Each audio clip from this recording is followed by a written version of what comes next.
Bom dia, pessoal! Sejam muito bem-vindos ao webinar em homenagem ao dia de hoje, dia 15 de julho, que é o Dia Nacional do Pecuarista.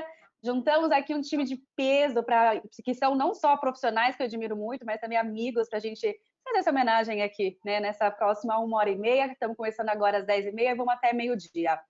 Bom, pessoal, eu sou a Camila Macedo Soares, sou sócia-diretora da Biomarketing, e esse evento é uma iniciativa da Pecuária Legal, que é uma iniciativa que incentiva as boas práticas agropecuárias. É uma iniciativa que fala não somente com a cadeia produtiva, ou seja, com os frigoríficos, com a indústria, varejos, pecuaristas, mas também com o consumidor final, a fim de ouvi-los, né, para entender quais são as demandas, quais são as objeções, e também apresentar o que tem sido feito, né, de boas práticas na nossa pecuária nacional. Bom, aos nossos palestrantes, boas-vindas, muito obrigada, pessoal. Carmen Pérez, pecuarista, seja muito bem-vinda aqui com a gente. Dr. Celso Belivacqua, pecuarista também. Dr. Celso, muito bem-vindo, ambos representando aqui o Mato Grosso. Tejou, meu amigo, sócio-diretor da Biomarketing também, seja muito bem-vindo. O Nivaldo Grando, que é diretor da Beringer. Nivaldo, muito bem-vindo, um bom dia para você também. E o Paulo Dancieri, que é fundador e diretor executivo da Bovex, uma tecnologia nova que vale a pena a gente comentar aqui.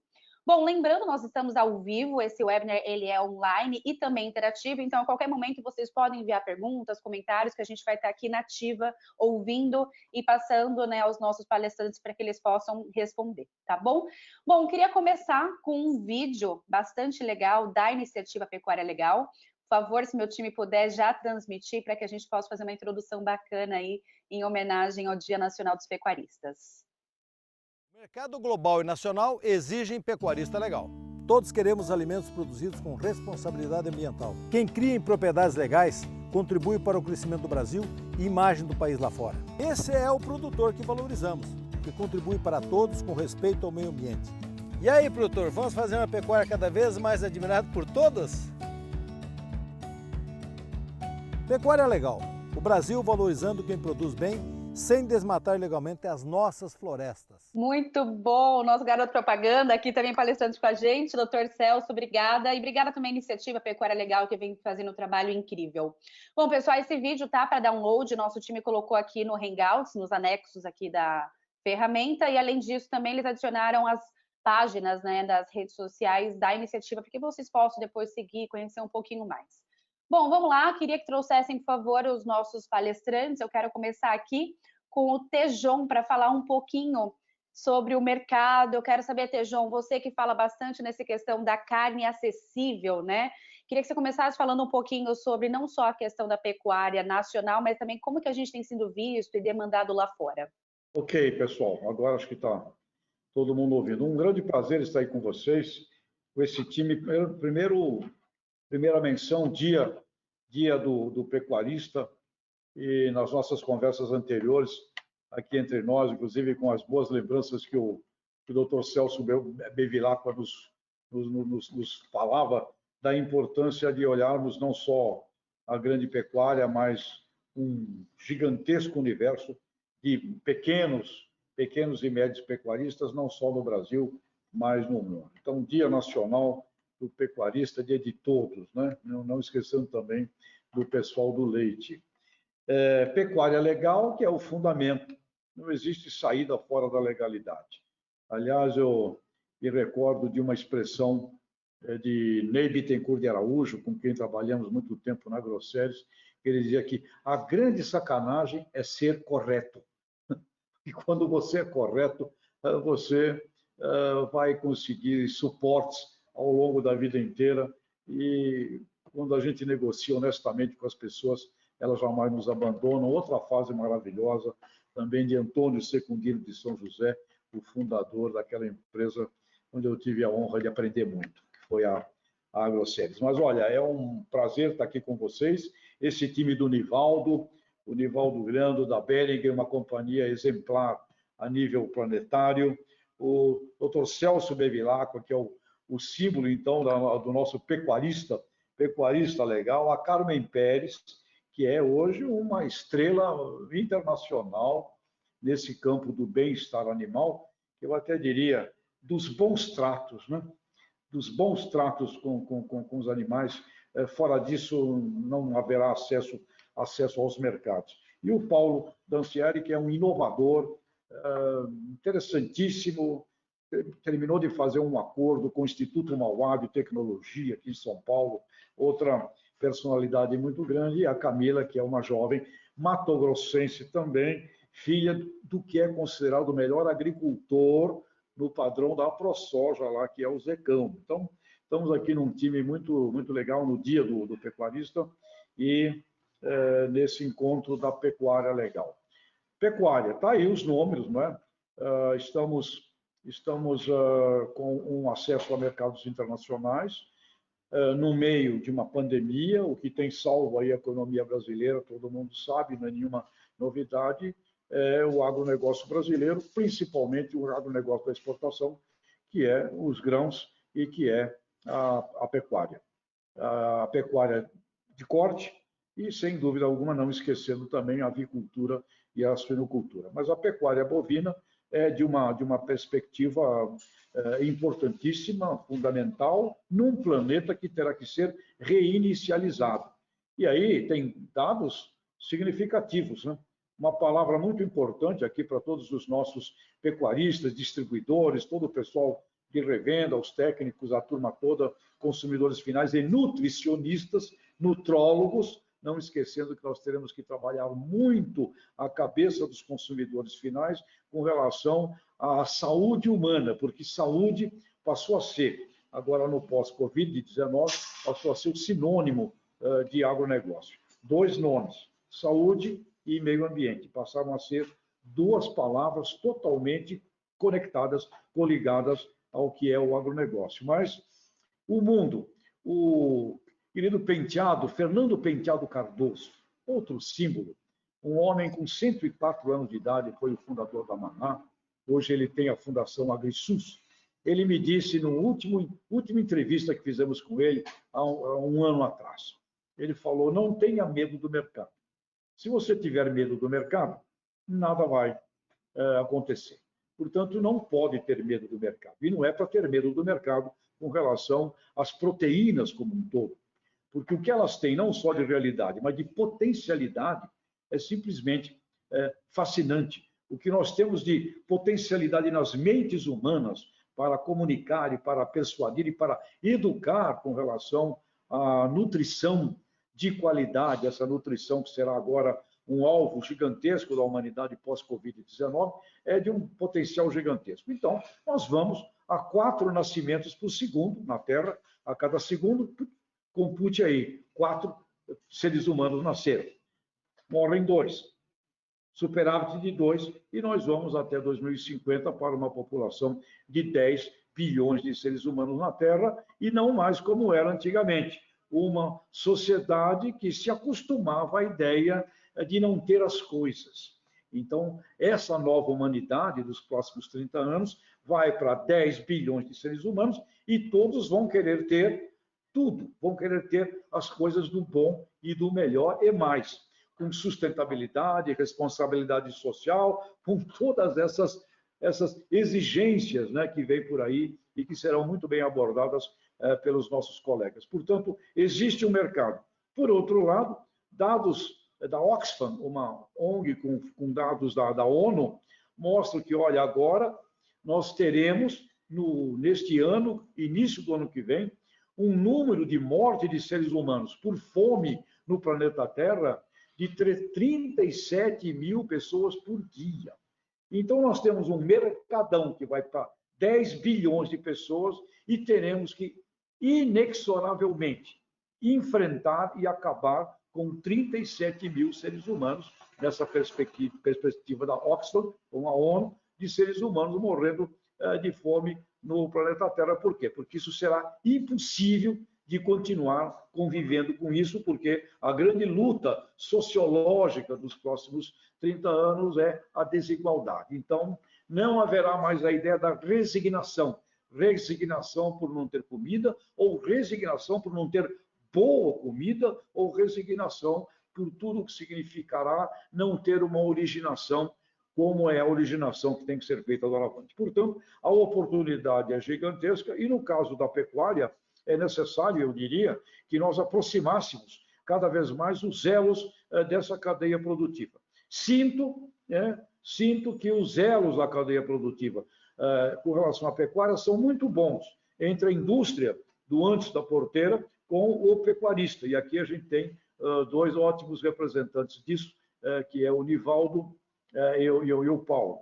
Mas sinto que está no momento de haver um elo muito mais aproximado, muito mais consistente entre o dentro da porteira, o pecuarista com o pós-porteira, com toda a frigorificação e com esses vínculos que vão até o supermercado, e ao supermercado voltarmos a ter, no caso da pecuária bovina, no caso da carne vermelha, voltarmos a ter uma boa conversa com os consumidores finais, e nisto a gente pode também ressaltar aqui no Brasil os supermercados brasileiros, que são 90 mil pontos de venda, onde Márcio Milan, que é o diretor superintendente, né, o executivo que toca a Abras, Associação Brasileira de Supermercados, ele diz: meu sonho é transformar 90 mil pontos de venda em 90 mil pontos de educação. E nas conversas com ele ressalta: precisamos aumentar o diálogo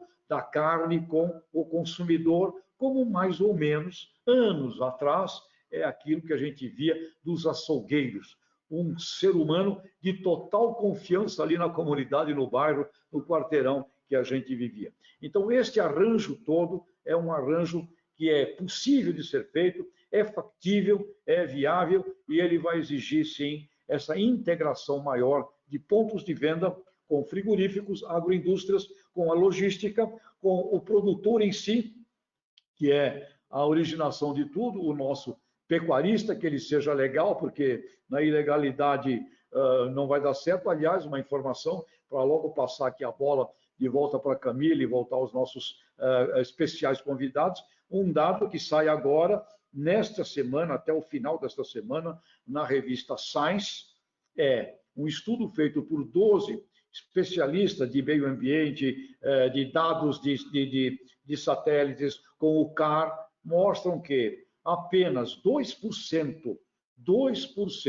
das propriedades agrícolas do bioma amazônico e cerrado, 2%, respondem por 62% do desmate ilegal. Portanto, quando falamos do pecuarista legal, nós estamos falando da gigantesca maioria para níveis de 95% do que significa os produtores brasileiros, que precisam, sim, ser protegidos e defendidos, porque o elo do pecuarista, o elo do agricultor, é o elo mais frágil no sistema do agronegócio. O antes da porteira são as indústrias, o pós-porteira frigoríficos, agroindústrias, supermercados, o dentro da porteira é onde nós temos aí mais de 1 milhão de pessoas envolvidas, de propriedades agrícolas envolvidas na pecuária de corte, na pecuária de leite, e, portanto, bastante espalhado. Este pessoal é o pessoal que necessita, sim, de uma defesa da sua imagem e de uma proteção no relacionamento justo, num fair trade, um relacionamento justo aí entre esses dois blocos, o que o antecede e o que vem depois, porque a agribusiness é sempre esta visão sistêmica do antes, do dentro e do pós-porteira, reunidos e integrados. Então, meu desejo aqui é que a pecuária assuma a percepção, porque em realidade ela já assuma a percepção da pecuária legal brasileira, e que a carne vermelha, a carne bovina, conquiste cada vez mais as mentes dos consumidores, principalmente com relação a um conceito de saúde. Saúde, saúde e saúde. E não posso deixar de dar um exemplo da minha criação quando pequeno. Todo dia tinha um bifinho, e sexta-feira tinha um bifinho de fígado acebolado, bem fritinho, que era simplesmente delicioso, feito pela dona Rosa, minha mãe. Esse hábito do bifinho todo dia, é necessário que as estratégias de marketing do setor o retomem, porque isso é muito importante para o crescimento per capita e para o conceito efetivo de saúde. Portanto, feliz dia do pecuarista, mulheres e homens nessa atividade, e Viva a pecuária legal. E eu volto aqui para a Camila dar continuidade aos nossos outros colegas neste webinar. Perfeito, Tejão. Que bela introdução. Muito obrigada. Sem dúvida, mérito, né, desses pecuaristas que fazem um trabalho legal, né? A gente fazer essa homenagem para eles. Queria já chamar o Nivaldo, que está aqui, olha, foram mais rápido que eu, porque eu acho que, Nivaldo, muito do que o Tejão falou vai ao encontro do que eu gostaria que você falasse, né, como responsável do elo da indústria aqui do nosso debate. O Tejão fala muito na questão de trabalhar o consumidor no quesito de saúde humana, e ele fala também não só da saúde humana, mas também nessa conexão com as responsabilidades e boas práticas do meio ambiente. Ele fala também de uma nova humanidade nos próximos 30 anos, onde, né, pelas palavras dele, todos irão querer do bom e do melhor, né? Ou seja, uma carne acessível, de qualidade, que passe saúde ao consumidor. Ele fala também dessa aproximação dos elos da cadeia produtiva, muito importante, né? Não basta a gente exigir só boas práticas do pecuarista, mas acho que a gente está falando de uma atividade que envolve todos os elos da cadeia, né, desde a indústria, onde você está representando aqui, até mesmo o consumidor final, que tem sim a responsabilidade de cobrar rastreabilidade, legalidade, né, no retrocesso aí da cadeia.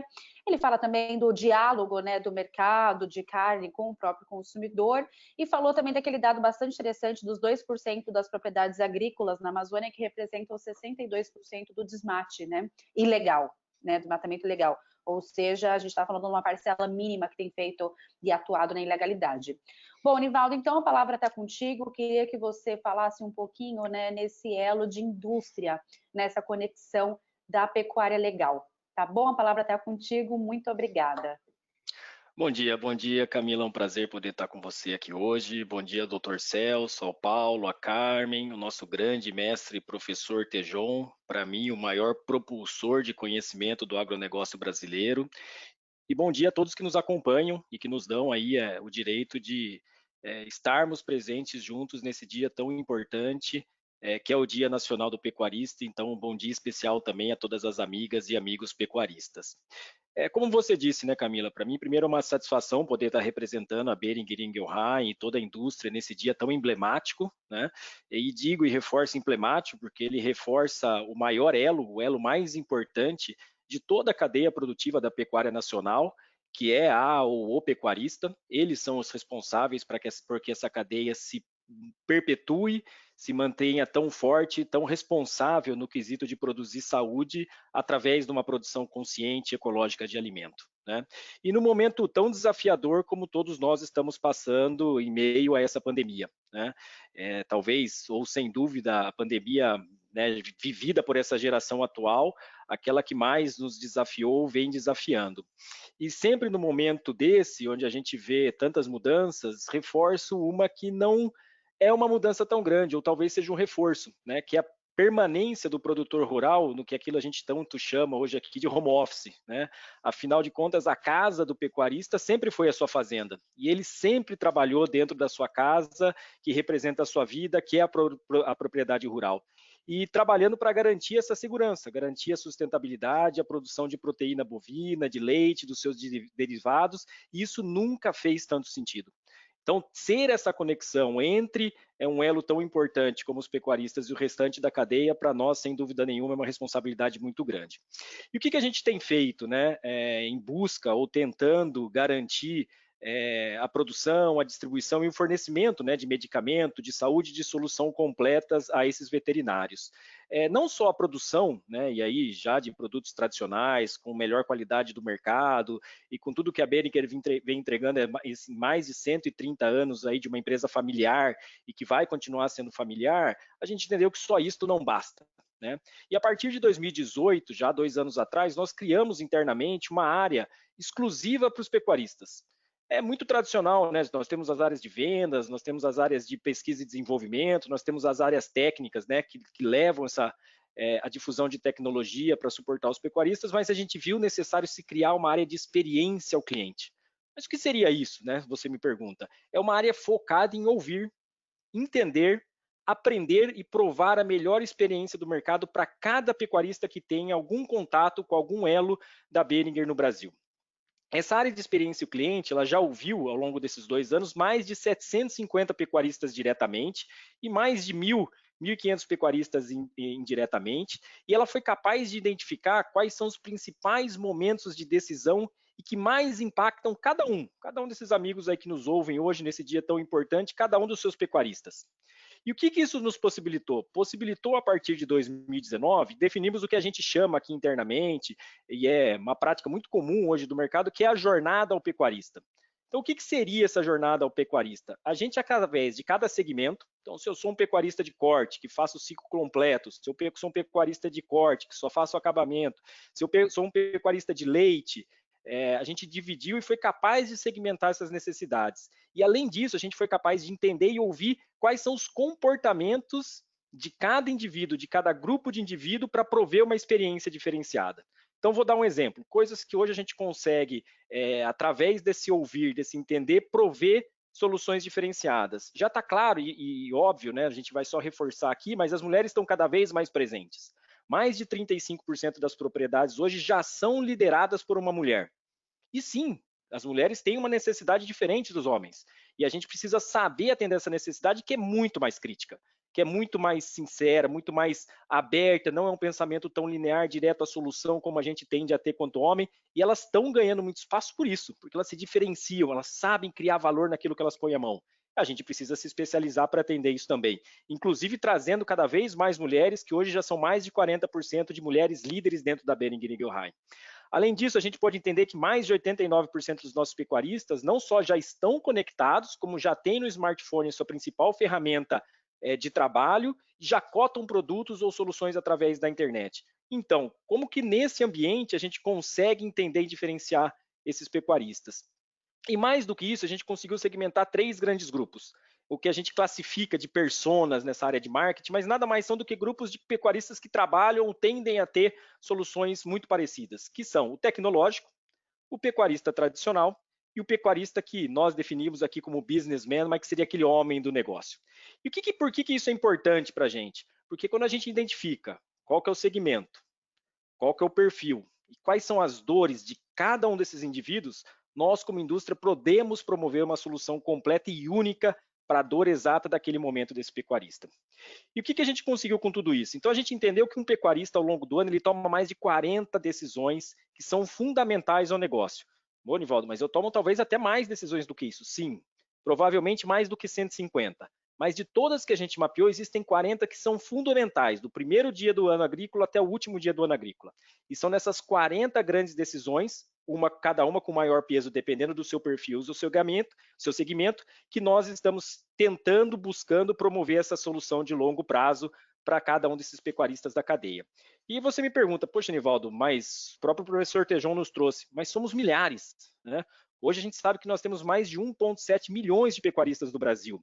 Como que a gente faz para então atingir, ou chegar, ou conseguir nos conectarmos com esses pecuaristas, ainda mais num momento como esse? Bom, a gente obviamente conta com um time de consultores de vendas espalhados por todo o Brasil, extremamente capacitados e focados nessa solução completa.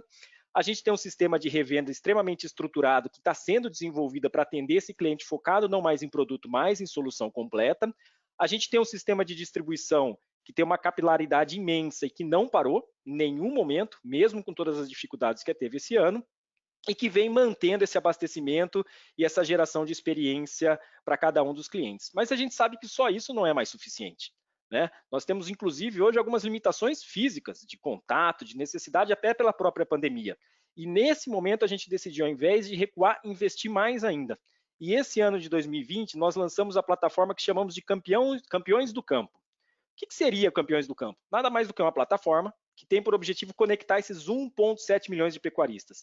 E assim como muito bem disse o Dr. Celso aqui para nós antes, e o Tejon reforçou, para qualquer pecuarista, independente do seu tamanho, independente da sua região onde a sua fazenda esteja localizada, independente da sua demanda, de 5, 15, 20 ou 50 mil animais, nós sempre temos uma solução personalizada e capaz de te atender.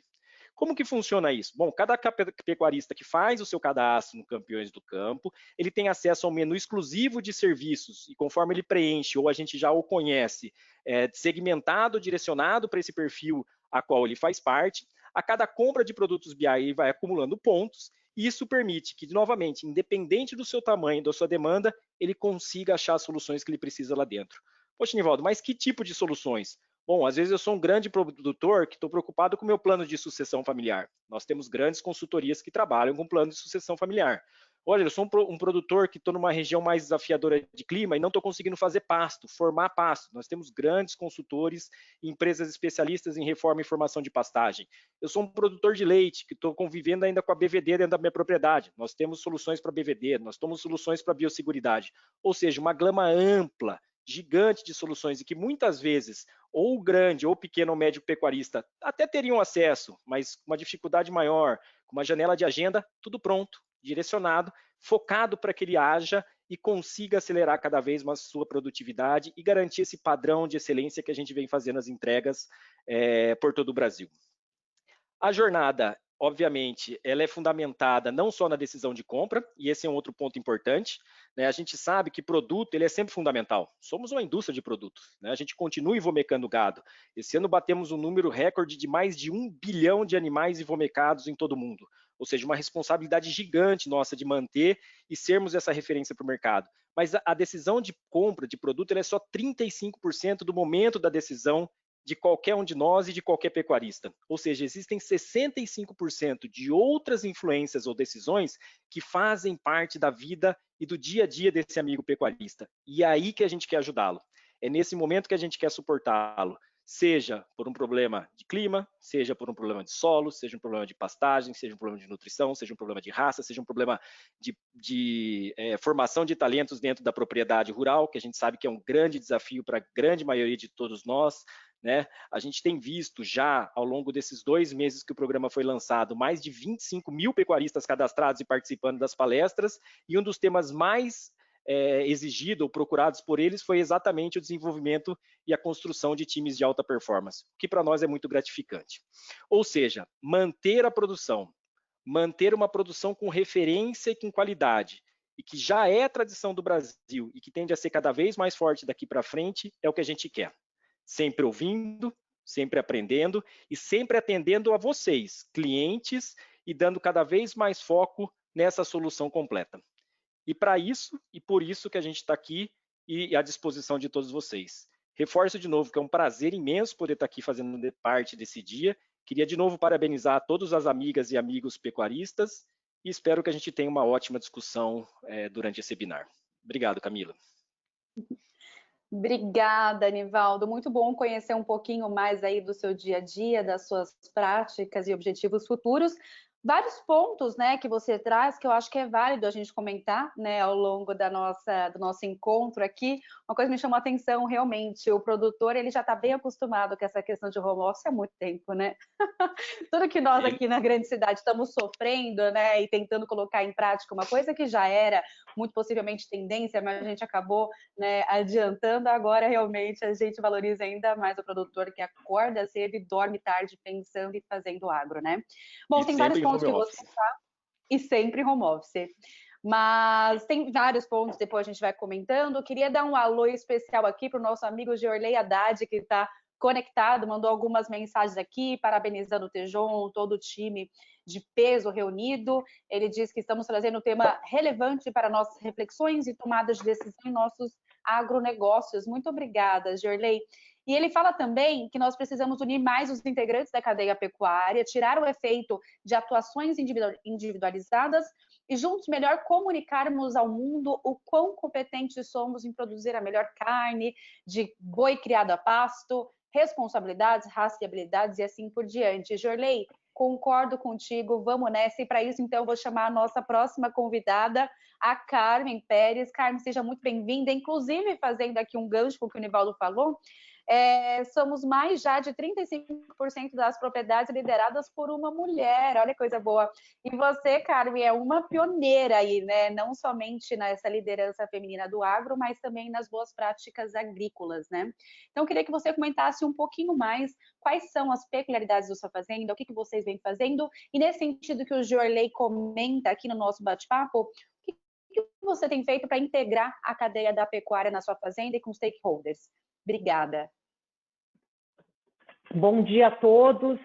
É um grande prazer estar aqui com todos vocês.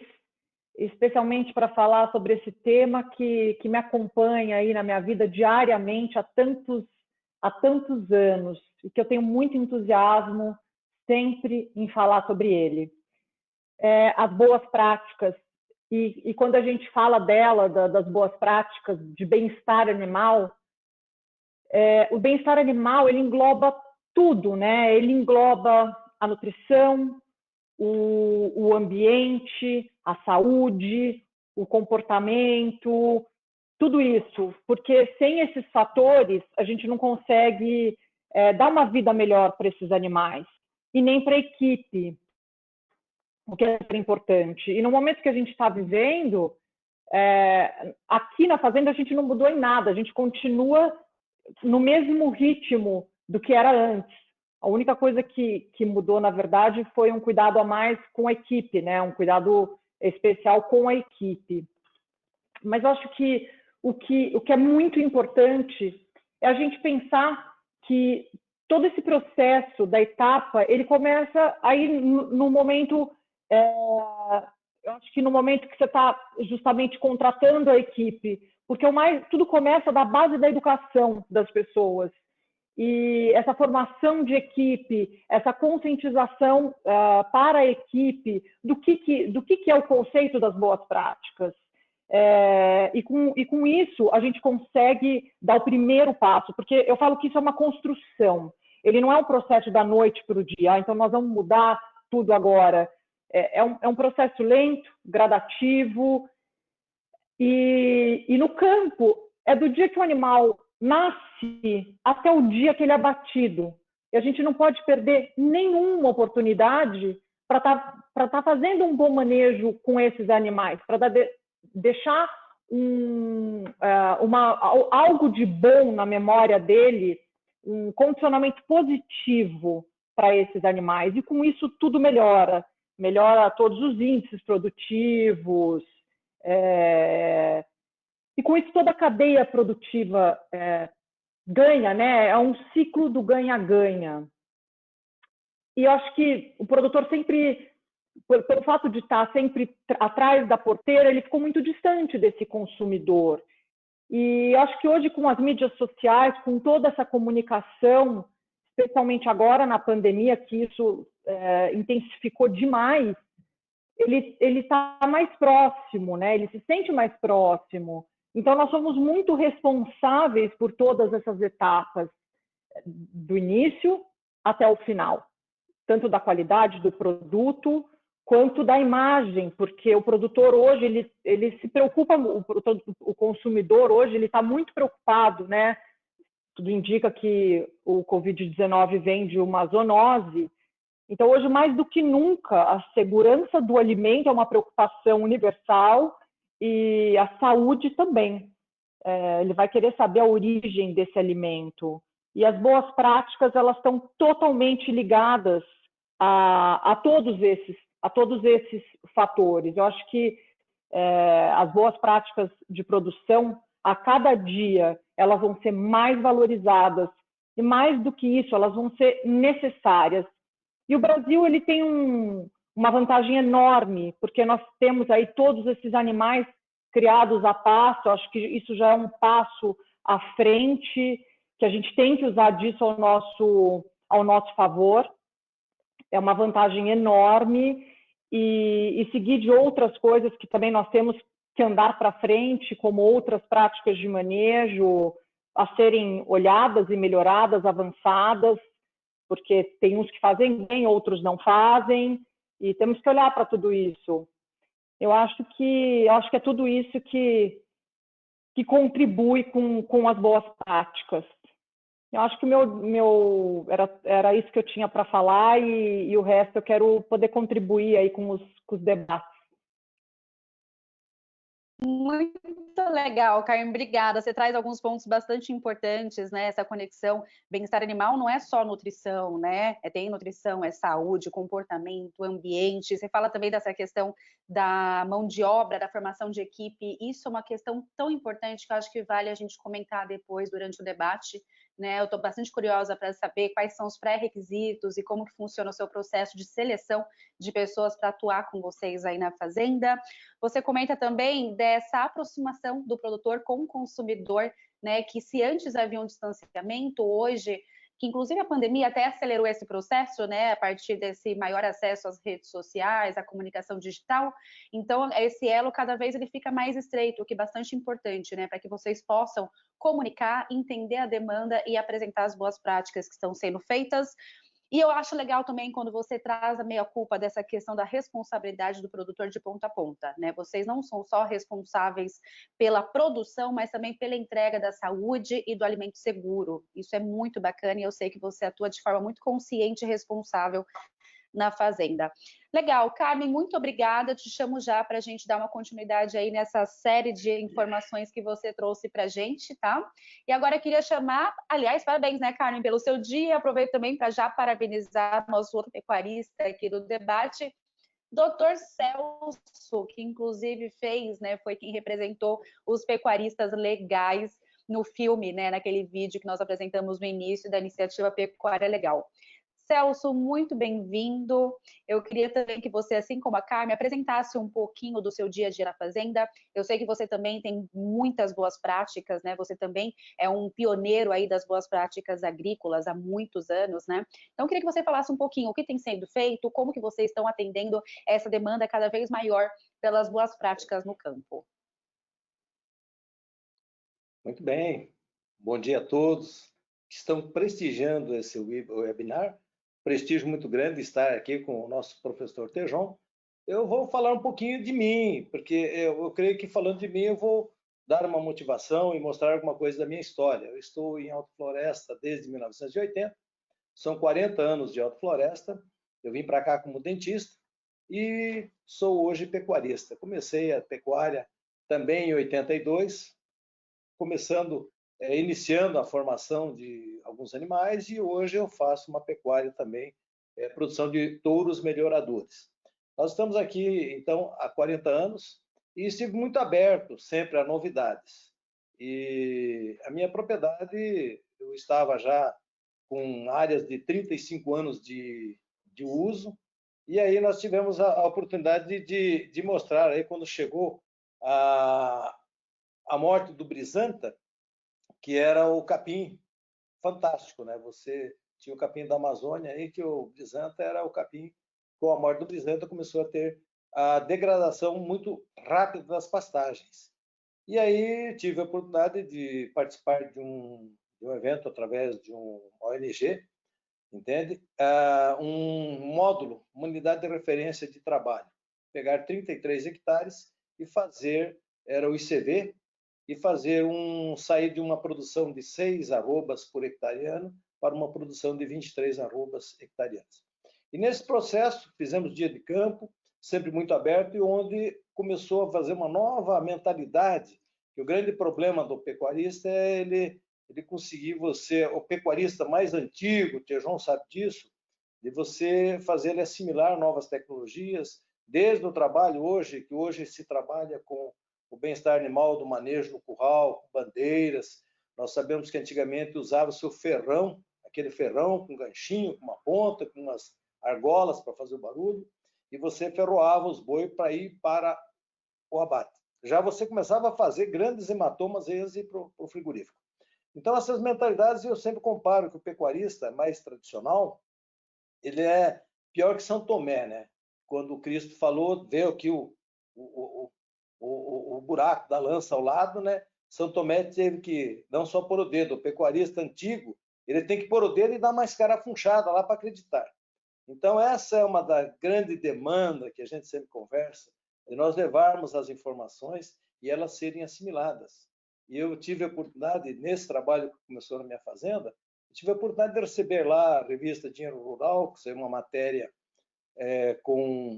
na época, com o McDonald's, onde saiu uma matéria do McDonald's que ele adquiriu novilhas da parceria que eu tenho com a PECSA, Pecuária Sustentável da Amazônia, que começou e se estruturou dentro da minha fazenda. Teve um dia que nós recebemos lá mais de 23 pessoas que vieram para o Encontro Mundial da Carne Sustentável, da Sustentabilidade em São Paulo. Nós tivemos lá pessoas da França, Alemanha, Estados Unidos, Canadá, México, Austrália e de vários segmentos, vendo que poderia ser feita uma pecuária legal e sustentável. E aí, nesse meio tempo, nós sabemos que o McDonald's, uma empresa mundial, que é uma grande parceira da pecuária mundial, porque ela consome centenas de toneladas de carne que nós produzimos, e aí ela apresentou na Olimpíada 2016, nos restaurantes do Rio de Janeiro da Olimpíada, tinha carne do bioma amazônico. Você veja bem, isso tudo foi um aval muito grande para a pecuária legal, né, companheiro Tijão? Para você mostrar que você pode fazer uma pecuária legal. E o McDonald's, há 36 anos no Brasil, legalmente nunca comprava carne do bioma amazônico, para não associar a sua marca com o desmatamento ilegal da Amazônia. E aí, com esse trabalho na minha propriedade, foi possível mostrar a legalidade que você pode produzir com sustentabilidade na Amazônia. Então, isso deu uma alavancagem muito grande de mostrarmos o lado positivo dos pecuaristas legais da Amazônia. Eu fui convidado a participar do Encontro Mundial do McDonald's em Orlando. Estive lá representando o Brasil no stand da sustentabilidade. E a minha propriedade, nós tivemos lá a visita do Greenpeace, WWF, matérias no Fantástico, matérias na Globo Rural e Folha de São Paulo, e vários segmentos mostrando esse lado positivo da pecuária. E também, com esse trabalho da PECSA, nós começamos a mostrar que hoje o pecuarista ele tem que ser um agricultor de capim. Nós temos áreas aí que nós estamos aí há 30, 35 anos, então já degradou você fazendo agricultura de capim. Não precisa necessariamente você plantar a soja ou milho, não. Você recupera a pastagem, fazendo a adubação necessária, calcareamento, e vai produzir capim. Que se nós investirmos, eu digo isso para todo mundo, se nós investirmos o que o sojicultor coloca para produzir a soja, você investir aquele valor para produzir o capim, você tem uma rentabilidade igual à soja ou até superior, com a grande vantagem, né, que você não precisa colher exatamente naquela data, porque senão vai chover e vai apodrecer o soja. Você tem que plantar exatamente naquela data e torcer para chover, porque senão não vai nascer o soja. Então, eu sou um defensor muito grande da pecuária. Então, dá para ver isso.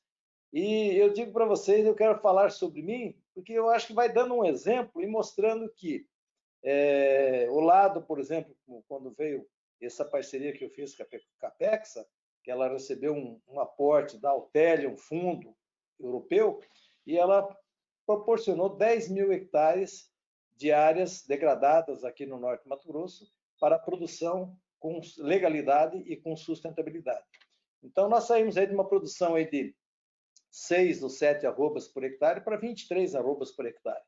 Então, com esse trabalho de se fazer também a água para os animais serem todos em bebedouros artificiais. Hoje a tecnologia para fazer aqueles reservatórios com aquela lona dura, que chama de é uma lona bem específica para isso. Você faz um reservatório no ponto mais elevado da propriedade e bombeia a água com motores a diesel ou eletricidade, dependendo do caso, e você leva por declive para todos os bebedouros.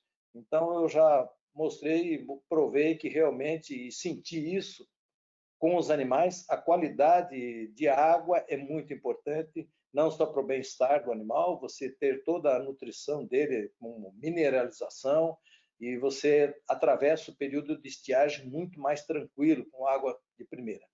Então, eu digo para vocês que, de dentista, pecuarista, me sinto honrado a participar diretamente da diretoria da Crimate, que vive bastante, é uma entidade que representa o Brasil na integração daquele grupo de países exportadores e produtores de carne a nível mundial.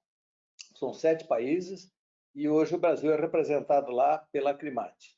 E eu digo a vocês que nós temos aí um potencial imenso. E o Mato Grosso, hoje, o governo do estado do Mato Grosso, nós sabemos o governo federal e a pecuária, de um modo geral, toda trabalha unidos, os pecuaristas, os produtores da Amazônia, produtor do Cerrado, produtor de todo o Mato Grosso, trabalha intensamente para ser produção legal. Ou seja, desmate ilegal zero. Entende? Nós temos aí que fazer a pecuária legal, a agricultura legal, e isso é imensamente possível. Então, eu creio que o Tejão falou lá que, você veja bem, são 2% de pecuaristas que produzem 60% da legalidade pecuarista e agricultura, e nós temos que realmente combater isso, porque isso coloca em risco, em xeque, todo aquele trabalho do pessoal sério, pessoal que está trabalhando, pessoal que está produzindo com legalidade.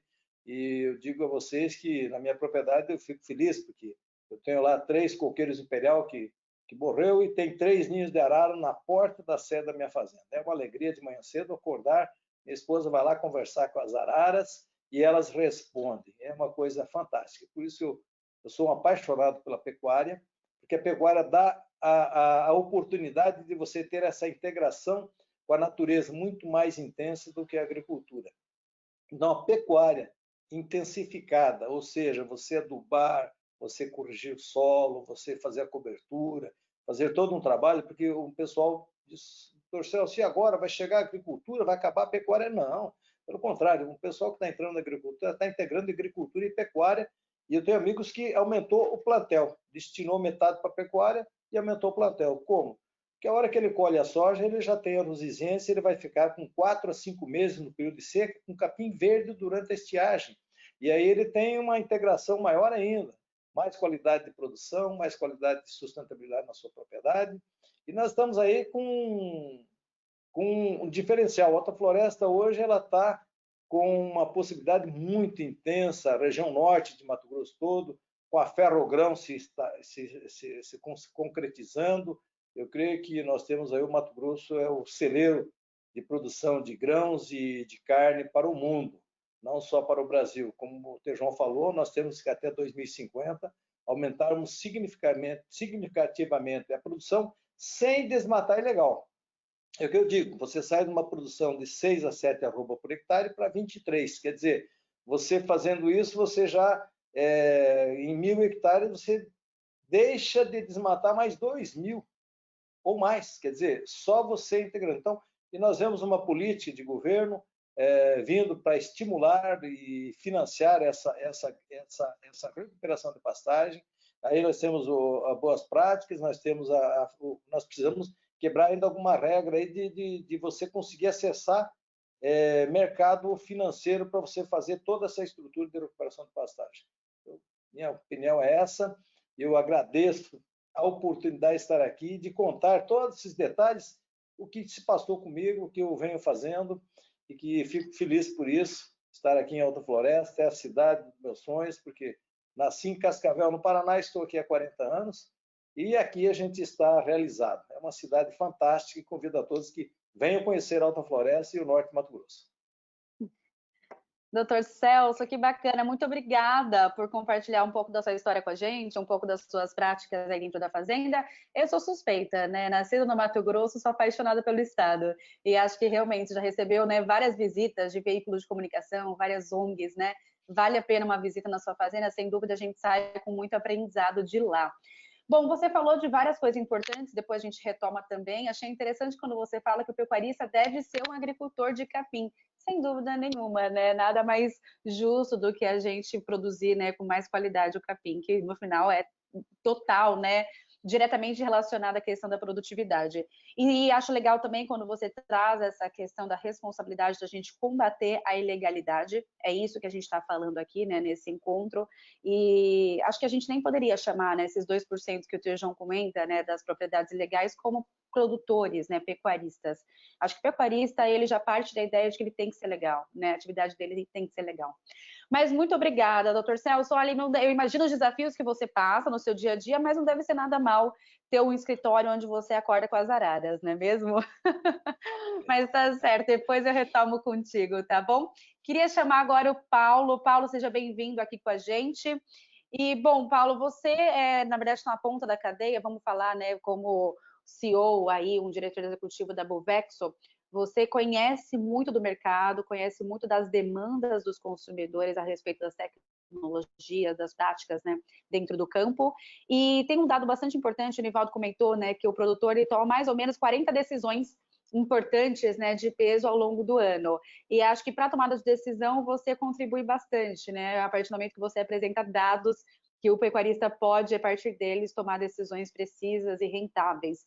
E o Tejon também comenta dessa questão de aumentar a produção dentro da legalidade, né, respeitando o meio ambiente, a produção e o bem-estar animal. Então, eu queria que você falasse um pouquinho como que a tecnologia ela contribui nessa questão da pecuária. Bom dia, Camila. Bom dia a todos. É uma honra poder falar com vocês nesse dia. Primeiro com um time de pessoas que a gente admira. Tejon é uma pessoa que eu sempre assisti, sempre segui na Jovem Pan e hoje estou aqui tendo a felicidade de poder compartilhar com ele, uma pessoa com quem eu aprendo muito, não só sobre pecuária, mas sobre vida, né? E essas coisas a gente não esquece. Então, sou muito grato por estar aqui com vocês. Queria dar uma saudação para todos, para o Nivaldo, e parabenizar hoje os pecuaristas todos do Brasil, e em nome da Carmen e do Dr. Celso, que já falaram aqui, pessoas também que a gente admira muito. A Carmen é uma pessoa que traz um discurso muito forte sobre bem-estar animal, que tem muito a ver com o que a gente faz aqui na nossa outra empresa, que é a Coima, né? Então, a gente vive para, em uma das nossas soluções, tentar tangibilizar em produto o benefício de como você tratar melhor a carne, como você tratar esse produto tão precioso e importante para a nossa saúde, mas dentro de um aspecto sistêmico, né? Entendendo o animal, entendendo quem processa o animal, entendendo o campo de pessoas no trabalho e o consumidor final, né? É uma atividade complexa. Então, é uma honra poder compartilhar com vocês, falar sobre temas tão relevantes sobre pecuária neste dia, né? Eu estou há 11 anos que eu voltei, vim de uma carreira pública para a carreira privada e estou há 11 anos aprendendo um pouquinho, começando a aprender um pouco de pecuária. Eu fico impressionado como que o discurso evoluiu em 11 anos. Né? Quando eu comecei a trabalhar com pecuária na indústria, há 11 anos atrás, não tinha esse nível de discussão, não se falava em tecnologia, não se tinha essa preocupação, pecuarista falando sobre meio ambiente, né? Obviamente que as demandas mudaram, os desafios mudaram, então eu fico grato de poder fazer parte desse contexto histórico, onde a pecuária está se transformando positivamente, logo a pecuária que é tão protagonista na nossa economia brasileira. Esse ano, né, um ano difícil de pandemia, um ano que trouxe muita notícia ruim para vários segmentos, né, no mundo inteiro e no nosso país também, trouxe, por outro lado, algumas boas notícias. Né? A nossa pecuária vai muito bem, obrigado. Na data de ontem, nós tivemos aí um suporte do valor da arroba aí em quase 220 reais, R$219,96, né? Em 12 meses, um acumulado de 43% de crescimento, né, dessa commodity, num momento tão difícil, né, num momento de baixo consumo, já que 70% do consumo aproximado da carne é para o mercado interno, embora a gente tenha tido essa sorte, né, do câmbio nos favorecer para exportação.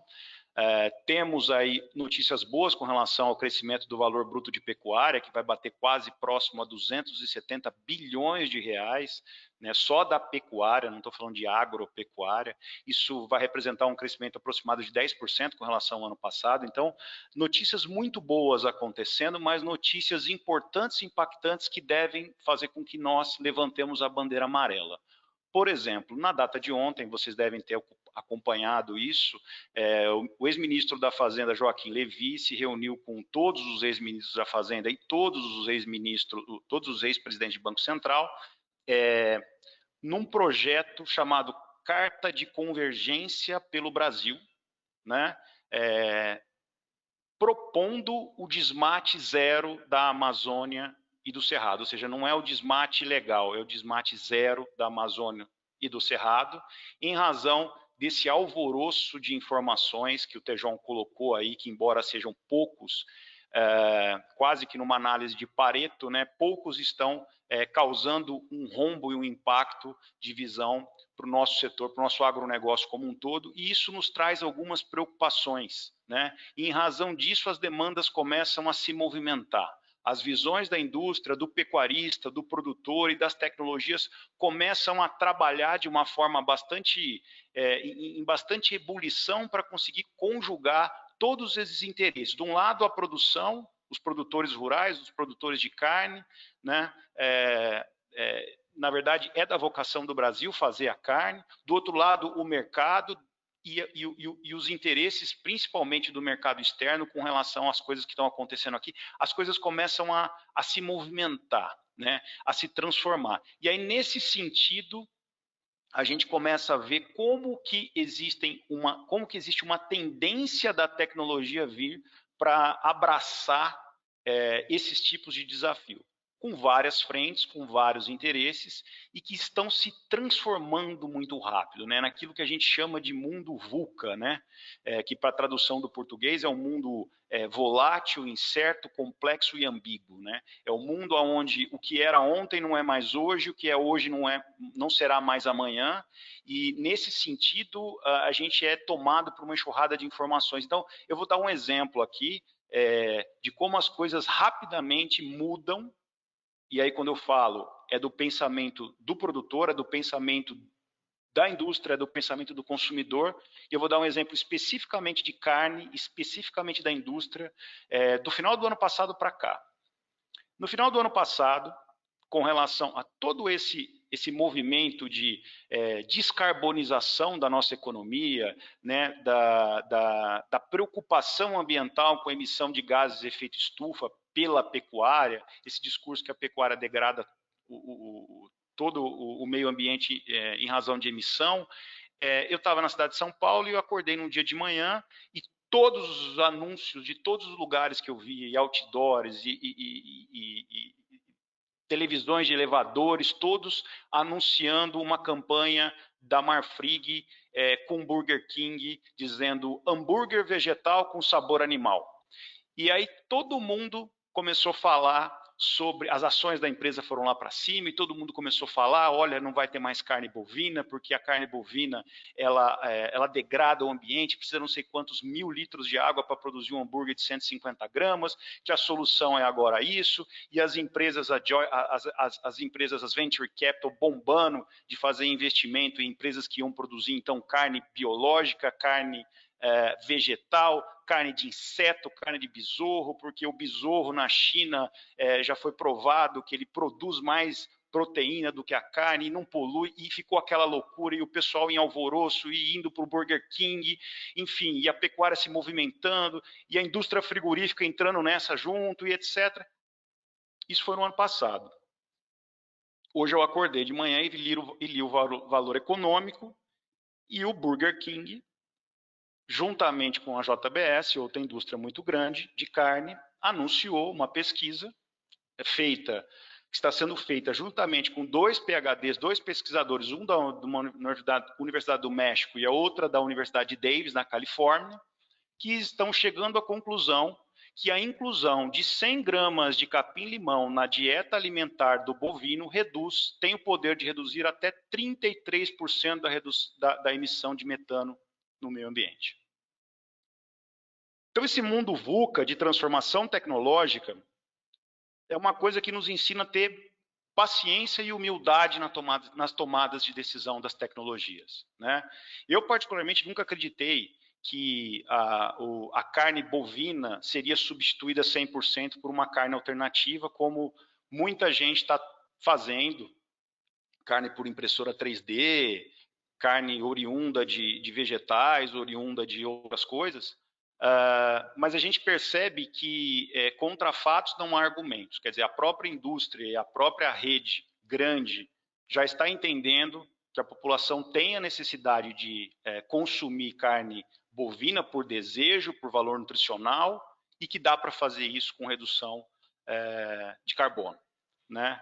E sou muito feliz em ver esses movimentos. Do nosso lado, né, do nosso lado da Bovexo, especificamente falando, né, nós começamos a enxergar algumas dores da pecuária, dos pecuaristas, né? Eu que venho aqui da indústria de equipamento, de tronco e balança, num mundo onde, num Brasil onde menos de 10% dos pecuaristas pesam seu rebanho, onde poucos ainda estão preocupados de fato com a qualidade da carne, com a qualidade do seu rebanho, com a margem que você vai ter, enfim, com coisas como o que a Carmen propõe, que o Dr. Celso propõe, a gente, infelizmente, tem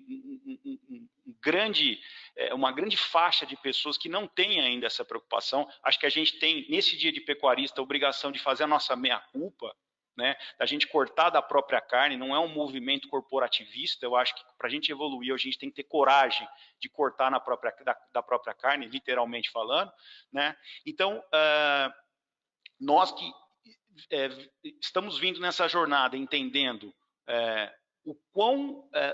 quantos gaps que ainda existem e quantas oportunidades que existem em gerar produtividade e em gerar qualidade em alimentação e produção, inconformados com isso, bastante inconformados, bastante incomodados com isso, a gente fundou uma empresa onde basicamente isso é muito interessante, porque o discurso do Nivaldo foi muito bacana quando ele fala dos processos de tomada de decisão, e a gente entendeu que existe tanta variável, e aí, Nivaldo, desculpa, não são 40, são centenas de decisões, de micro decisões que são, às vezes, até em nível de inconsciente dos dois lados do nosso cérebro, né? Principalmente o nosso lado 1, do S1, né? Que é o lado heurístico, né?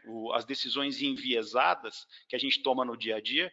E aí a gente entendeu que não é possível que o pecuarista consiga, por mais estudado, por mais próximo do campo que ele esteja, ter uma capacidade neural de processar tantas variáveis ao mesmo tempo como a máquina faz. E aí, com base nisso, a gente criou um sistema com base em inteligência artificial, em resumo, matemática, algoritmos, números, que recebem informações do campo através de sensorizações, através de dispositivos, dispositivos, pode ser uma balança, pode ser um drone, um satélite, ou através de APIs, que são ligações com outros sistemas, como, por exemplo, informação do valor da arroba pela B3, ou informação da previsão de mudança climática pelo climatempo, por exemplo. A gente processa todas essas informações e trata de 5 grandes gaps, 5 grandes fatores críticos que nós entendemos que representam mais de 85% do resultado da propriedade.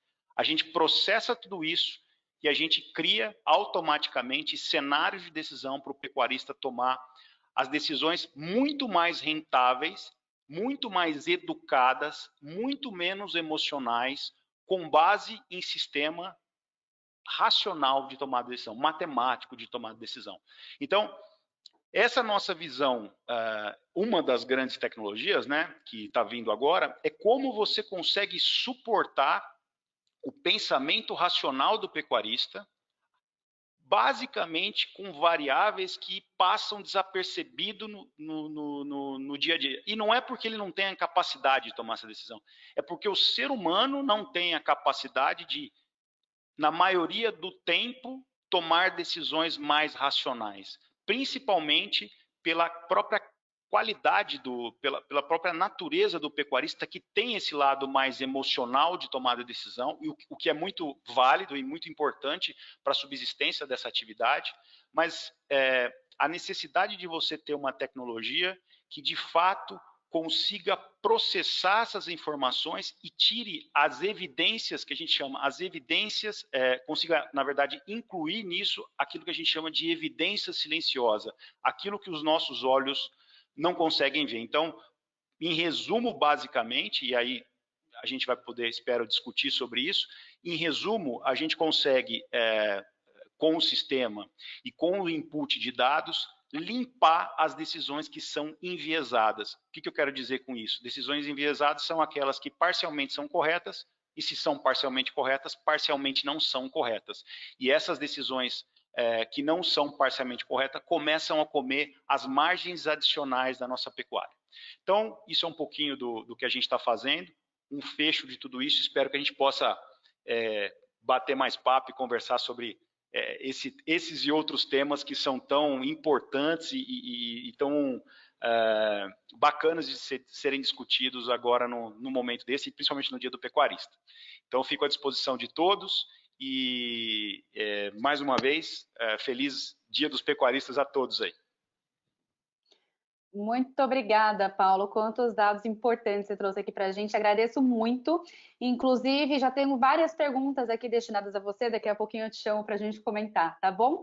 Pessoal, obrigada a todos que estão mandando aí perguntas, comentários, elogios. Muito legal. Continue enviando. Agora a gente entra na nossa sessão de bate-papos e vamos começar a responder algumas das perguntas, tá bom? Por favor, queria que o Tejon entrasse aqui comigo. Tem algumas perguntas direcionadas a você, Tejon. Muito voltado a essa questão de demanda, né, de uma carne oriunda de fazendas rastreadas, né, de origem que fez, né, a questão das boas práticas e etc.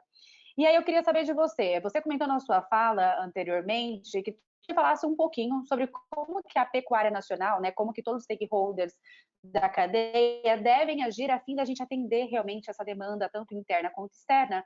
E aí queria também aproveitar e te perguntar, né, o que várias pessoas aqui, eu estou tentando até juntar um pouquinho das perguntas que vieram, sobre rastreabilidade. Como que a gente pode fazer o controle das fazendas, né? Porque a gente sabe muito que a rastreabilidade ela é mais no sentido das fazendas diretas, né, que vendem, comercializam direto com os frigoríficos. Como que a gente poderia tentar alcançar as fazendas indiretas? Então, bom, um dos problemas da pecuária é exatamente ir lá rastrear a semente da pecuária, que é a cria, né? Agora, isso é algo que eu entendo que será resolvido principalmente com a própria consciência do pecuarista, e precisará ele também se relacionar com esse pessoal da cria de uma maneira mais orquestrada, organizada, e com esse aspecto da rastreabilidade, porque este assunto vai ser fundamental, não adianta escapar. Não adianta reclamar, não adianta a gente querer escapar dele, vai ter que fazer efetivamente esse sistema, né? Como já acontece fortemente no mundo vegetal, por exemplo, das hortaliças que eu mencionava aqui, programa com os supermercados, RAMA, rastreabilidade e monitoramento de alimentos. Daqui a pouco isso vem necessariamente para o mundo da carne. Agora, nós temos aí pela frente uma grande e fantástica competição, uma competição, como bem o Paulo colocou, de alternativas, né? De proteínas com outros caminhos, e nós vamos ter que trabalhar isso como uma estratégia de marketing. E assim, não adianta falar mal. Não adianta falar mal. A gente precisa falar as coisas espetaculares, e quando a gente escuta aqui o Bevilacqua, o que o Bevilacqua fala, o que a Carmen falou aqui, é o que a gente tem que traduzir do ponto de vista de propaganda para o mundo, porque é simplesmente espetacular, né? Não tem muito assim uma coisa pirotécnica do outro planeta para a gente fazer a boa comunicação persuasiva, competitiva, porque isso é diferente. Propaganda significa um envolvimento comunicacional com objetivo persuasivo, sim, e tem que ser persuasivo com muita emoção, com muito charme, com muita elegância publicitária, mas quando você escuta o Bevilacqua, você escuta a Carmen, e como eles, a gente escuta outros produtores, outros originadores, a pecuária sustentável da Amazônia, exemplos espetaculares, é simplesmente fascinante, né? A história de conversar com a arara, espetáculo. Seria um filme lindo, publicitário, da carne brasileira, terminando com um papo ali com a arara, e a arara respondendo, como disse bem o Bevilacqua. Nós fizemos por uma solicitação que veio à cabeça nossa, para uma empresa europeia On Global Strategy, que estuda a percepção de marcas no mundo inteiro. Pedimos, eles toparam, fizeram gratuitamente, nós encaminhamos isso para a Embrapa, o pessoal, uma pesquisa de como a carne brasileira, como a proteína animal brasileira era percebida na China, por exemplo, o nosso maior cliente. E aí a gente vê essa questão que nos foi enviada sobre stakeholders. A gente não faz um trabalho com targets, com os distintos stakeholders, apresentando as virtudes e os aspectos saudáveis e extraordinários do Brasil. Então, o pessoal tem uma percepção de Brasil um pouco. O pessoal que faz trading, que compra e vende, ok, tem. Mas quando você vai para outros stakeholders, por exemplo, um dos maiores mercados consumidores brasileiros e com muito para consumir, você vai conversar lá com o pessoal de restaurantes, de supermercados, com a mídia vem com distintos stakeholders, consumidores, não existe. É meio assim que um zero de percepção.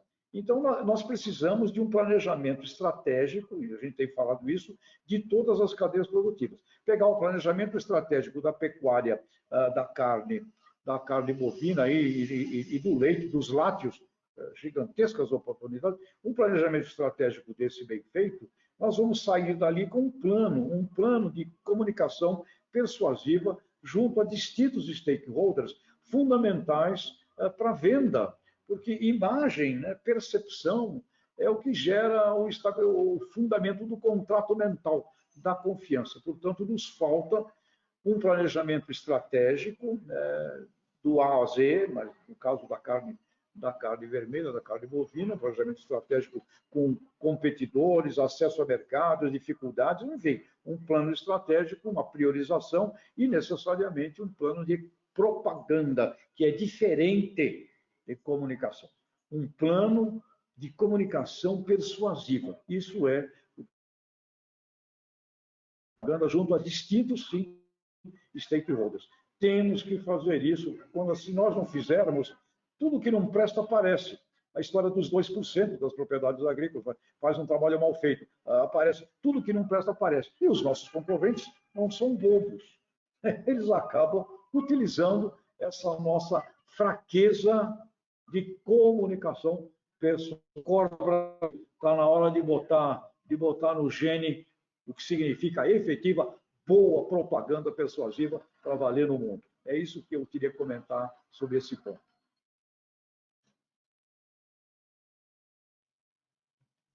Perfeito, Tejon, muitíssimo obrigada. Já temos aqui outras perguntas para você, já te chamo em breve. Agora eu queria chamar a Carmen, o Xavier está perguntando para ela, né? Na verdade, ele comenta primeiro, ele diz: Carmen, você vivenciou todos os desafios de descoberta, tentativas e implantação da pecuária sustentável. Com base nessa experiência, que medidas você considera prioritárias para expandir a pecuária legal na região? A gente sabe que deve ser várias, mas ele pede para você mencionar as 3 principais na sua visão. E aí, Carmen, eu queria que você aproveitasse, eu sei que você tem, né, boas práticas agrícolas há muito tempo, né, como a gente falou no início, você é uma pioneira, né, em várias ações sustentáveis dentro das fazendas de pecuária. Comenta um pouquinho o que você tem feito, por exemplo, agora me veio à mente aquela sua atividade com as capivaras. Queria que você falasse um pouquinho, tá bom? Na verdade, aquilo foi com as antas, mas eu vou deixar essa resposta para depois. Eu vou primeiro responder a primeira pergunta, né? Eu acho que as boas práticas, como eu falei, ela engloba vários fatores. Eu acho que ela está totalmente ligada ao treinamento das pessoas e, bom, enfim, é muito complicado a gente entender toda essa parte burocrática de legislação no Brasil, né? Apesar da gente ter um código florestal super bem feito, a hora que a gente coloca em prática, não é da mesma forma. Nós temos muitos desafios aqui no Mato Grosso. Em relação a boas práticas de manejo, eu acho que os principais fatores, eu acho que o treinamento em equipe, isso é fundamental. Eu acho que a introdução é falar do que está sendo feito no momento na fazenda. Então, se você estiver tendo alguma prática que agora, no momento da fazenda, por vacinação, aborde esse assunto, fale sobre vacinação. E esse é o primeiro passo. Se você tiver nascimento, fale sobre nascimento. Se o momento for confinamento, fale sobre as boas práticas em confinamento. Então, essa é a minha sugestão. Eu acho que é a melhor forma de introduzir. E a história das antas foi muito interessante, porque a gente tinha plantado seringueira, e foi um plantio grande, exige muita dedicação o plantio de seringueira, e de repente as antas estavam entrando dentro do seringal e elas estavam roendo as árvores, porque elas gostavam do látex. E a gente começou a ter um prejuízo enorme, porque elas estavam roendo muitas árvores. E a equipe a equipe responsável pelo seringal estava ficando com muita raiva da seringueira, estava criando uma carga mesmo. Eu entrei em contato com uma pesquisadora de anta, peguei todos os dados do que era esse mamífero, o maior mamífero brasileiro. Ela tem um processo super importante, através quando ela defeca, ela defeca a semente inteira, e com isso crescem árvores. Ela tem aí um papel importante na natureza. O processo reprodutivo dela é muito lento. E eu fiz um treinamento, não só para a equipe no final da seringueira, mas para a equipe do gado, para as mulheres, para os filhos, para mostrar a importância desse bicho, que ele não estava, que na verdade não era ele o problema. E no final a gente cercou, a gente teve que cercar a seringueira toda com tela, a gente não teve outra saída, mas eu achei que era fundamental, e eu era responsável por isso, para passar a importância desse animal inserido aqui na fazenda, e que a gente tinha outras alternativas. Então, acho que esse é o nosso papel, né? Informação, levar essa informação para a equipe, mostrar como funciona, como as coisas são. Carmen, obrigada. A gente perdeu um pouquinho o seu áudio em alguns momentos, mas o contexto deu para entender muito bem. Muito obrigada. Eu acho que você coloca 2 pontos bastante importantes, que primeiro é a questão do treinamento, né, de mão de obra. Isso você, inclusive, já tinha abordado na sua introdução, né, ali atrás, logo no início do webinar. E isso é uma coisa muito importante, né? Até queria te perguntar, quando você contrata alguém, tem pré-requisitos que esse funcionário precisa, ou qualquer um está apto a ser educado para entrar numa fazenda sustentável e conseguir seguir as boas práticas? Camila, quase 100% dos vaqueiros que a gente contrata aqui na fazenda, eles vêm sem formação das boas práticas. Agora mesmo a gente está no processo de seleção e é muito interessante, porque a gente fala que a Osvaldo se tornou uma escola de vaqueiros. Mas a gente fala muito sobre o que é as boas práticas. Isso engloba tudo, não é só com bovinos. A gente tem todo um caminho com os equinos, cada um tem a sua tropa, a gente fornece o equipamento para os animais, porque a gente acredita que, exemplo, cada estado tem a sua cultura, então aquelas argolas nos equinos, a gente acha que eles já têm que suportar o calor, a gente acredita que o arreio com a armação distribui melhor o peso do vaqueiro no animal. Então, tem uma série de protocolos mesmo que a gente já vai passando na contratação. Já falando como são, que os bezerros recebem massagem, para ele estar ciente daquilo que ele vai vivenciar. A gente incentiva muito que ele venha sem a família passar um mês, para ele entender o que é aqui, para ele entender como é que é a equipe. Mas a conversa é muito longa, contando um pouco do que é o orvalho, de quais são as boas práticas. A gente tem POPs, que é o procedimento operacional padrão, em quase todos os nossos manejos, é o descritivo, né, de tudo. Vamos pegar o animal, escorregar o animal, não colocar o peso em cima do animal, que isso eu acho que é super importante, porque quando você tem essa troca, essa rotatividade de equipe, o que entra, isso já está inserido, e isso é uma coisa natural aí na pecuária. Então, mesmo para os serviços gerais, por exemplo, a gente planta árvores em todos os pastos nas áreas de lazer, todos os anos. Então, esse ano a gente vai plantar 300. A gente fala da manutenção disso, da importância do conforto técnico para os animais. Então, para toda a equipe, essas boas práticas, elas estão inseridas nos valores mesmo da fazenda. Perfeito, Carmen, excelente, deu para entender, ótimo, e quer dizer então que na verdade todos, ou quase todos, estão aptos, né, a ter as boas práticas sustentáveis dentro das fazendas, e isso nos anima muito, sem dúvida nenhuma, né? Legal, e você comentou também sobre essa questão da gente comunicar, né, falar, então, o que está sendo feito de boas práticas naquele momento? Vamos comunicar, vamos falar, né? Você comentou agora das massagens, por exemplo, imagina se o consumidor souber disso, seria tão melhor, né? A gente tem muitas boas práticas sendo feitas, mas infelizmente a gente às vezes não consegue fazer com que chegue no comprador, né, na ponta da cadeia. Mas muito obrigada, queria chamar agora o Dr. Celso, que também tem bastante perguntas direcionadas para ele. Dr. Celso, a gente está finalizando já nosso webinar, gostaria ainda de chamar o Paulo e o Nivaldo, então vou pedir para que essas 3 últimas respostas sejam bastante ágeis, tá? Dr. Celso, Georley é quem está te perguntando, ele parabeniza, né, a paixão que você mostra pelo seu negócio, e ele comenta, né, que você atua no Mato Grosso e pergunta se você já tem selo de certificação para agregar valor à carne bovina devidamente produzida, né, por pecuaristas profissionais como você. Como que isso, né, pode melhorar a arroba? E aí eu gostaria de cumprimentar o Georley perguntando em relação aos pagamentos por serviços ambientais. Os produtores, eles devem ser bonificados pelas boas práticas e preservação das florestas? Bom, Georley, eu tenho uma parceria com a Apexa, Pecuária Sustentável da Amazônia. A Apexa produz gado de altíssima qualidade, ela faz a cria, recria e engorda na fazenda, e às vezes termina também em confinamentos, parcerias do confinamento médio-norte do Mato Grosso, onde está mais concentrada as indústrias de etanol, onde tem uma grande oferta de DDG. Mato Grosso hoje tem uma infinidade de oferta de DDG, infinidade não, nós temos aí um passado recente.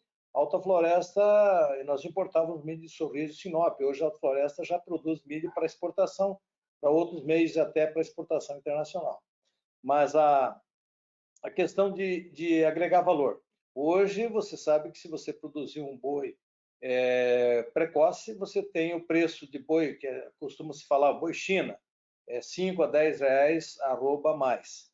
Então já está tendo a produção na minha propriedade, é uma parceria que eu tenho com a Pecuária Sustentável da Amazônia, e eu praticamente, ultimamente, me dedico mais à produção de touros melhoradores. Tem uma parte também que produz o bezerro Zaberdim, o cruzamento do gado comercial, mas o foco meu maior é em produção de touros melhoradores, né? Mas a questão dos serviços ambientais, essa é uma demanda que a gente vê sendo falada agora mais recentemente, a nível de políticas, em termos as entidades estão cobrando isso, porque veja bem, nós somos cobrados no mundo todo para preservarmos. Agora, a gente tem que levantar uma situação. Nós queremos, eu também sou totalmente contra você ter desmatamento zero no Brasil. Isso vem contra a soberania do Brasil, a soberania do cidadão. O Cerrado tem a sua possibilidade, tem a sua porcentagem que pode desmatar, e nós, na Amazônia, quando aqui chegamos, era 50% de oportunidade de se desmatar. E depois foi a legislação de 2008. Hoje você tem a possibilidade de desmatar apenas 20%.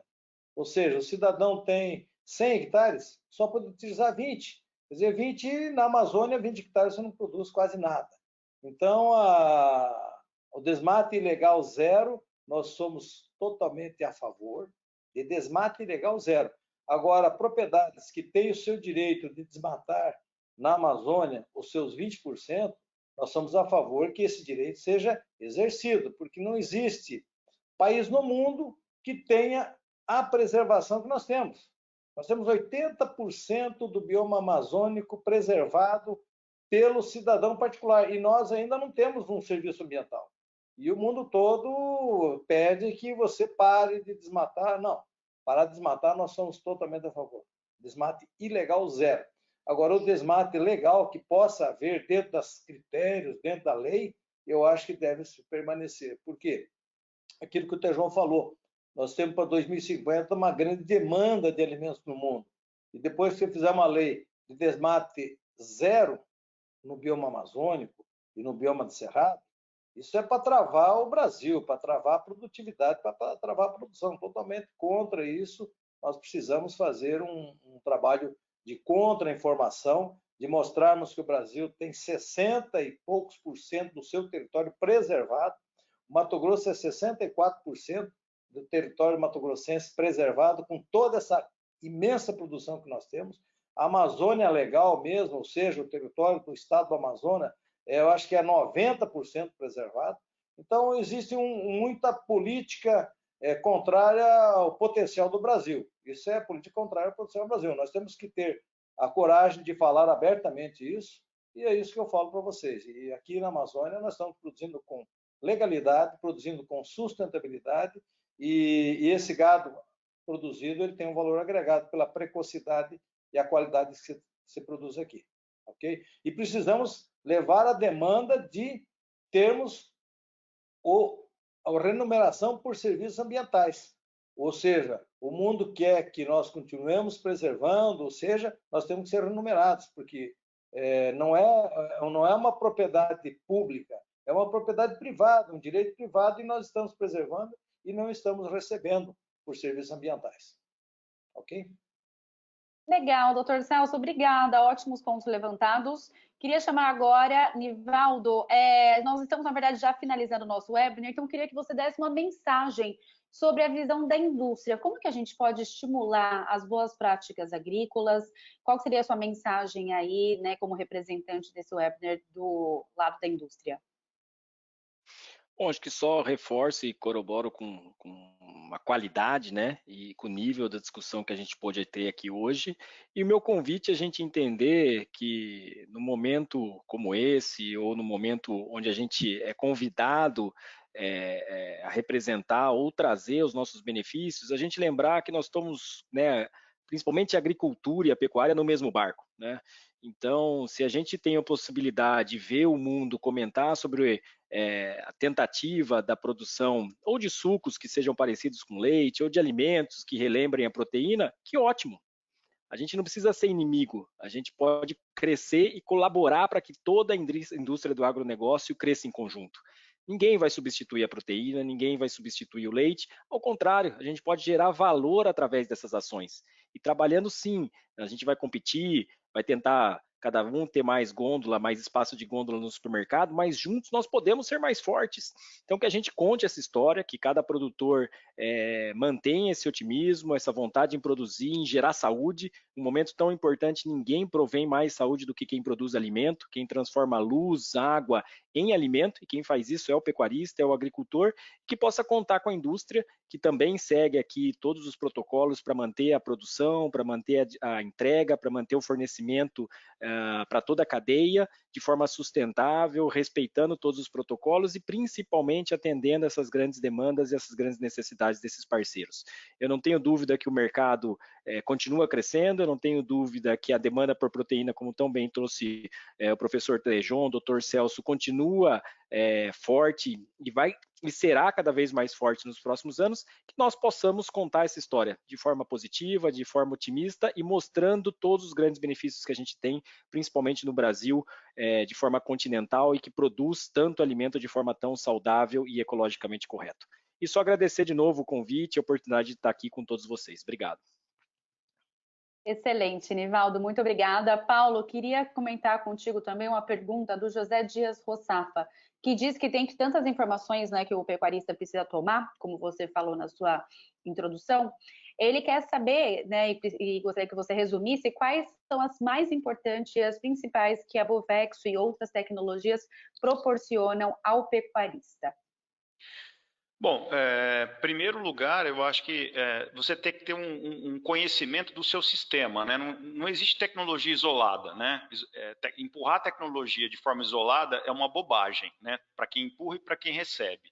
Então, primeiro você tem que ter a visão integral, sistêmica do seu negócio, e aí você tem que partir do simples para o complexo, como costumo dizer, do barato para o caro, né? Não adianta a gente querer fazer coisas absolutamente sofisticadas se a gente não vacinar a vaca para brucelose, se você não tiver pasto, se você não tiver piquete, etc. Existem algumas ferramentas que sim, são óbvias para que você consiga avaliar. Então, assim, a aferição de peso do ganho de peso é uma coisa que muda totalmente o ponteiro da sua propriedade, mas é uma avaliação de ganho de peso de forma que você utilize isso de uma forma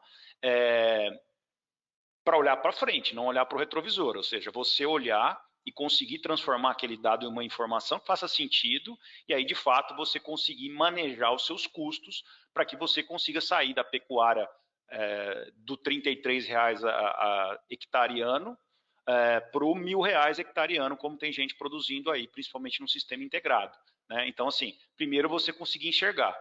Segundo, você tem que, obviamente, dar comida para o seu animal, né? Você tem que...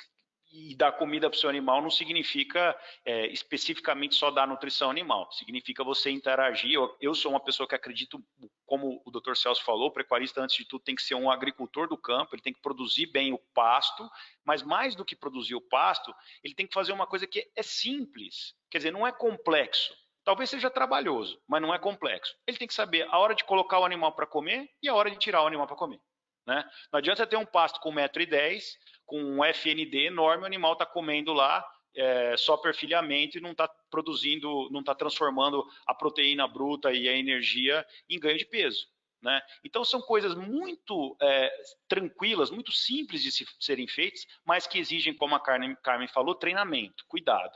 Então, obviamente, avaliação, dieta, manejo, obviamente, cuidar da sanidade desse animal, são coisas muito básicas, né? Obviamente que processos de tomada de decisão são muito mais complexos quando a gente percebe o tanto de dinheiro que a gente deixa por não fazer certas coisas, por a gente não entender como que uma circunstância, exemplo, custo de uma dieta, interage com outra variável, genética daquele animal, que interage com uma terceira, por exemplo, ambiente desse animal.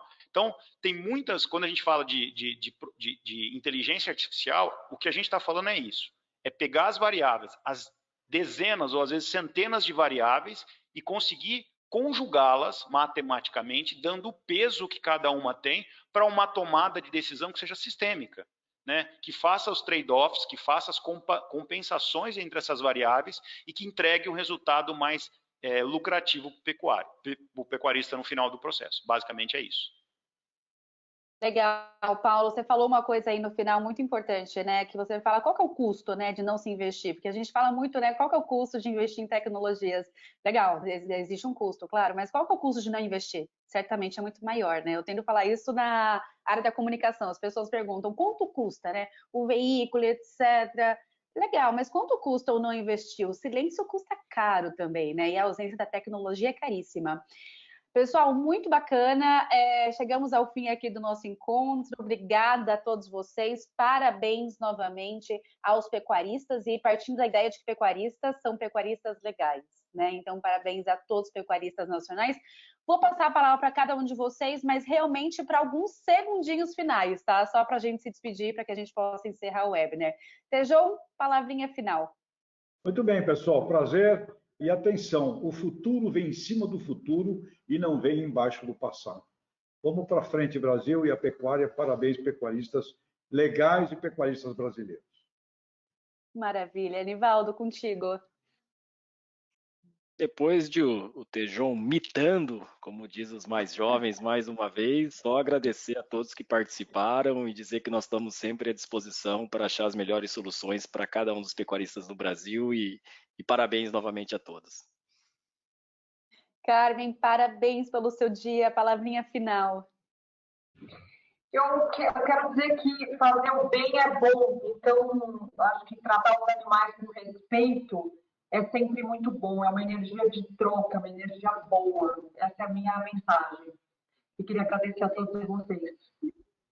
Maravilha, obrigada, doutor Celso. Parabéns também pelo seu dia. Uma palavrinha final sua aí, direto de Alta Floresta. Aliás, agora está em Cuiabá, né? Não, estou em Alta Floresta, né?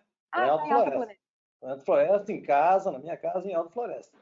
Mas eu quero dizer o seguinte, uma honra estar com a equipe toda, o Paulo, a Carmen, o Nivaldo e você, Camila. E o meu amigo, já me considero amigo, porque já encontrei em vários eventos o Tejon, inclusive aqui em Alta Floresta, eu pude conversar muito tempo com ele. Tejon, eu vou fazer o possível, eu devo ir amanhã para a fazenda, de gravar a minha esposa conversando com as araras e vou te mandar um vídeo. tá? Eu quero ver, Arara.